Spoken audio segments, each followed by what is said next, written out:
Kapag si Yahweh ating kinalimutan at tayo ay bumaling sa mga Diyos-Diyosan, sapagkat ang kayamanan po ay nagiging Diyos-Diyosan po yan.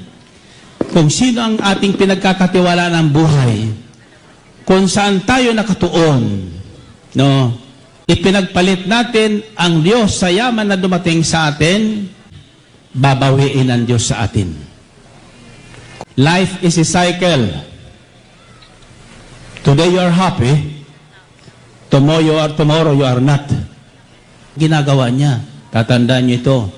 Kahit magtago ka sa madilim, kitang-kita ka ng Diyos. Huwag niyong itinatago ang inyong yaman. Huwag niyong iniimbak yan.